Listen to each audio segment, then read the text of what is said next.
Selamat datang di video pembelajaran kami. Hari ini kita akan belajar dengan cara yang berbeda. Proyek yang menyenangkan, menantang, dan inovatif.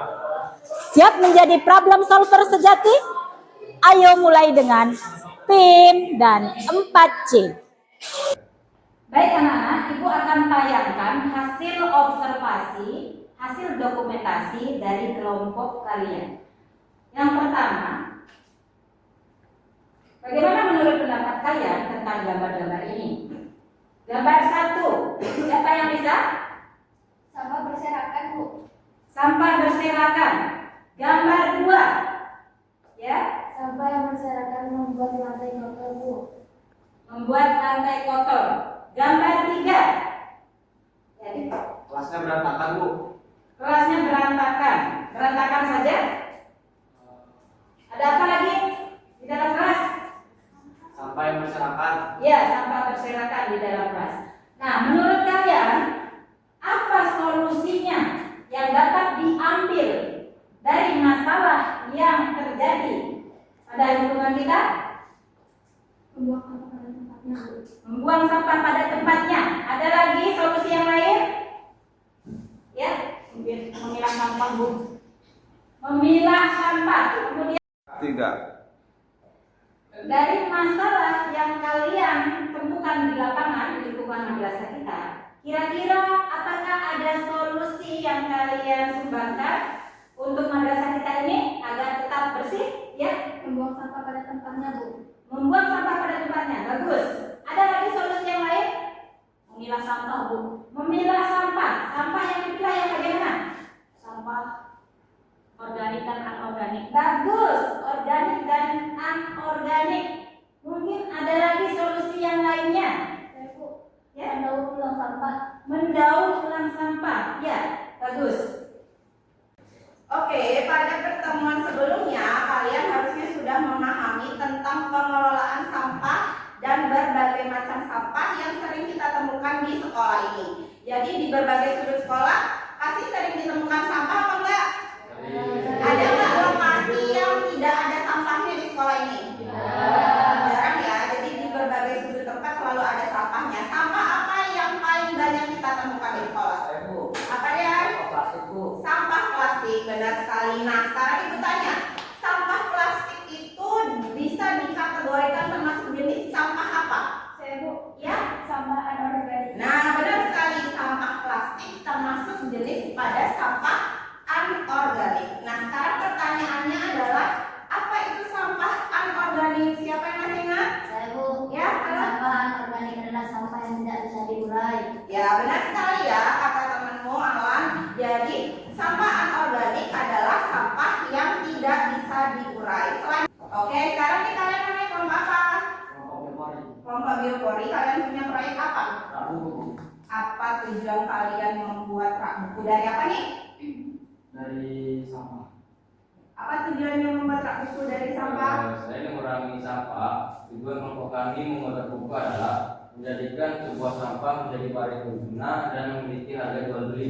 Oke, Gus. Semoga nanti rak bukunya jadi rak buku yang bagus dan bisa dipergunakan ya. Nah, sekarang kelompoknya, kalian kelompok apa namanya? Kelompok organik. Proyeknya apa nih?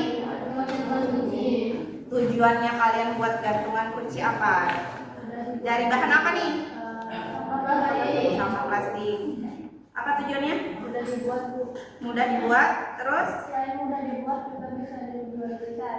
diperjualbelikan. Oke, semoga nanti kalian bisa bikin yang bagus ya. Bikin yang banyak kalian, nanti kalau ada temennya yang mau beli supaya bisa dijual ya. Oke, kelompok ini dulu. Kelompok apa namanya? Anorganik.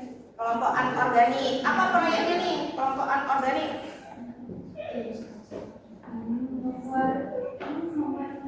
Membuat mozaik. Oke. Terus tujuannya kalian membuat mozaik apa? Menjadikan hiasan dinding, mengurangi sampah plastik, dan gaya jual beli. Oke, semoga nanti jadi yang bagus ya. Terakhir di kelompoknya apa namanya? Kelompok Bu. Kelompok kompos. Bikin apa proyeknya? Kami di sini membuat kursi dari ekobrik. Tujuannya bikin kursi dari ekobrik. Kreatif dan inovatif, Bu. Terus Ramah lingkungan. ramah lingkungan. Oke, semoga nanti jadi karya-karya yang bagus dan berguna ya. Nanti karya-karya yang sudah kalian buat akan dipamerkan dalam pameran proyek P5. Jadi sampah-sampah plastik yang seperti ini kita ambil nanti kita bersihkan di ya. Oke.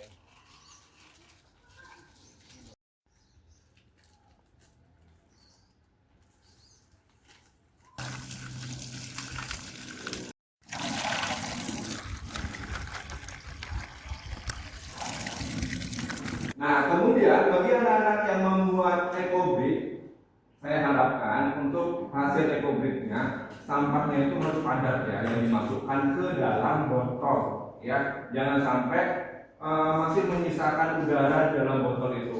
Jadi kalau misalkan tersisa udara masih lembek botolnya, kurang bagus untuk proses pembuatan karya seperti kursi atau karya lainnya gitu. Jadi masih lemah. Jadi diharapkan penuh dengan plastik sampah di dalam botol tersebut. Bisa dipahami? Untuk yang menggunakan sampah kemasan membuat gantungan kunci, diharapkan gantungan kunci yang kalian buat itu menjadi karya yang estetik ya, estetik, memiliki nilai jual nantinya gitu ya, dan harus bersih juga. Jangan sampai di dalam kemasan ini masih terdapat sisa-sisa makanannya. Jadi nanti kalau ditaruh ada semut yang masuk, itu kan tidak bagus, tidak estetik ya. Kemudian untuk yang membuat mozaik, saya harapkan untuk tempelannya harus padat ya, harus rapi juga, tidak keluar dari cetakan kalian buat seperti itu ya.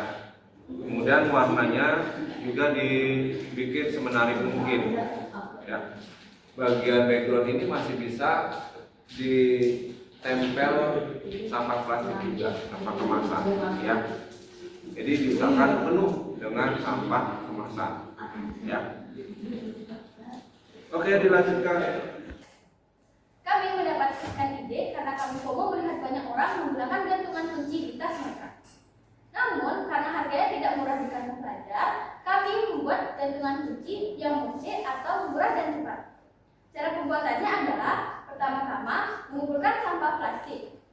Lalu, sampah plastik itu dicuci agar tidak kotor dan tidak bau. Setelah itu, mulai bentuk gantungan kunci sesuai yang kalian inginkan. Setelah selesai, pasang gantungan di tempat yang sudah kalian sediakan. Lalu, kalian bisa menggunakan gantungan kunci di tas kalian. Dengan mendaur ulang sampah plastik ini, kita dapat mengurangi sampah plastik yang dapat membahayakan kita.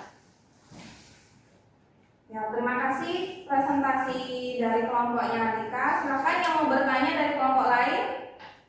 Ya, ada yang mau bertanya ya. Arta, silakan. Berapa lama proses pembuatan gantungan kunci itu dan apakah semua sampah bisa dibongkar?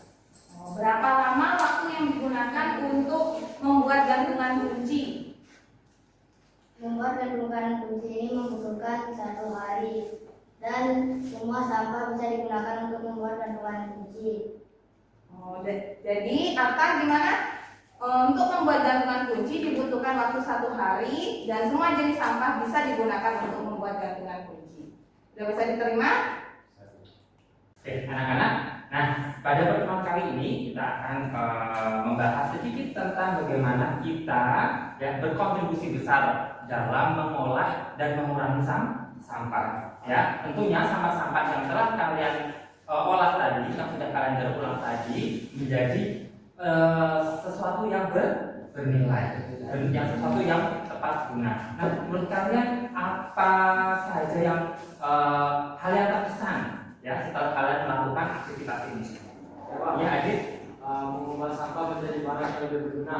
Mengubah sampah menjadi hal yang berguna. Ya, perhatikan. Sampah plastik, bungkusnya snack, ya, bungkusnya permen menjadi sesuatu yang bernilai yang berguna, bisa menjadi pajangan ataupun bisa menjadi apa ini? kursi, 4 kursi ya. Nah, dengan kursi ini kita bisa duduk ya, kita bisa memanfaatkannya dengan baik, baik digunakan di sekolah maupun di rumah. Oke, itu saja dari Pak Zainul. Terima kasih. Assalamualaikum warahmatullahi wabarakatuh.